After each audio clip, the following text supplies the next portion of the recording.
দেশ ও প্রবাসী ভাইয়েরা যে যেখান থেকে আমার এই ভিডিওটা দেখতেছেন তাদের অভিনন্দন ও শুভেচ্ছা। চ্যানেলটা সাবস্ক্রাইব না করলে সাবস্ক্রাইব করে রাখবেন, না নিত্য নতুন ভিডিও পাওয়ার জন্য বেল বাজিয়ে রাখবেন। তো চলুন, সুন্দরী আপু কিসের জন্য প্রতিবেদন সামনে আসছে, আজকে তার জীবনের কাহিনী আমরা প্রতিবেদনের সামনে তুলে ধরবো। তো চলুন কথা বলে আসি। আসসালামু আলাইকুম। ওয়ালাইকুম সালাম। আসসালামু আলাইকুম। ওয়ালাইকুম সালাম। আপু কেমন আছেন? আলহামদুলিল্লাহ ভালো আছি, আপনি আচ্ছা, কেমন আছেন? জি আলহামদুলিল্লাহ ভালো আছি। তো সর্বপ্রথম আপনার নামটা জানবো। নাম মরিয়ম। আচ্ছা, আপু খালার কাছে থাকে, আপুটার বাড়ি হয়েছে মমিন সিং।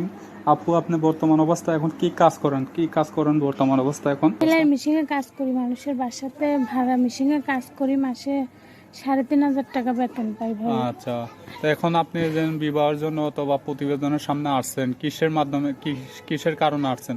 আর সেটা একটা ভালো মনের মতন মানুষের জন্য, যদি ভালো একটা মনের মতন মানুষ পাই, জি আমার ভাইটা মাদ্রাসায় পড়াইতে পারে, দায়িত্ব নিতে পারে, জি। তাই ওই রকম একজন মানুষ হলে বিয়ে শাদী করবো। আচ্ছা, তো আপনার ওইদিকে মনে করেন আপনি দায়িত্ববান কোনো পুরুষ পান নাই আপনি? পাই নাই তো ভাই, পাইলেও তো মনে করেন যে যৌতুক চায়, টাকা পয়সা চায় বিয়ে শাদী আচ্ছা। করার জন্য, বুঝছেন? জি। তার জন্য মনে করেন যে আর ই করলাম না, তাই প্রতিবেদনের মাঝে আইসে দেখি আচ্ছা। সুন্দর ভালো একটা মনের মতন মানুষ পাই কিনা। সামনে যে রিল ছবিটা দেখছেন এটা আপনার? জি, ওটা আমার নিজের ছবি। আচ্ছা, তা আপনার সঙ্গে এখন কিভাবে দর্শক ভাইরা যোগাযোগ করবে? আপনার কথা শুনে তো অনেক ভালো লাগবে।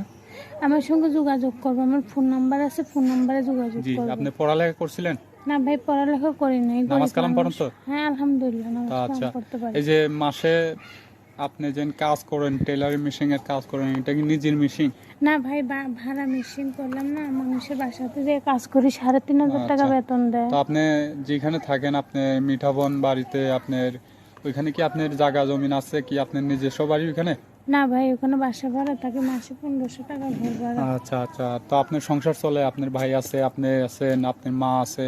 চলে তো ভাই, অনেক কষ্ট করে চলতে হয়, তার জন্য তো প্রতিবেদনের মাঝে আসছি। আচ্ছা, তো এখন কি রকম ধরনের মানুষ চাইতেছেন আপনি? চাইতে একটা ভালো মনের মতো মানুষ, যে আমার দায়িত্ব নিয়ে আমার পাশে থাকতে পারবে, তাই ওই রকম একজন এখন যদি মানুষ। কোনো বয়স্ক মানুষ আপনার সঙ্গে কথাবার্তা বলতে চায় অথবা প্রেম টেম করতে চায়, বিয়ে শাদী করতে চায়, তো বলবেন? অবশ্যই বলবো ভাই, বয়স্ক আর অনবয়স্ক দিয়ে কি, আমার দায়িত্ব নিয়ে আমার পাশে থাকতে পারলেই হয়। আচ্ছা, তো দর্শক ভাইদের উদ্দেশ্যে আর কিছু বলবেন? না ভাই, আর কিছু বলবো তো না। আচ্ছা, দর্শক ভাইরা শুনতে পারলেন অসহায় জীবনে কাহিনী। আরও কিছু তথ্য জানা থাকলে ওনার মোবাইল নাম্বার স্ক্যানে দেওয়া থাকবে, তো তথ্য জানতে পারবেন। তো চলুন, প্রেম ভালোবাসা সাহায্য সহযোগিতা বিয়ে শাদী আপনাদের একান্ত ব্যাপার। আসুন অন্য কোনো নামাজ পড়ার সুযোগ করে দিন, নিজেরাও নামাজ পড়ি। আসসালামু আলাইকুম।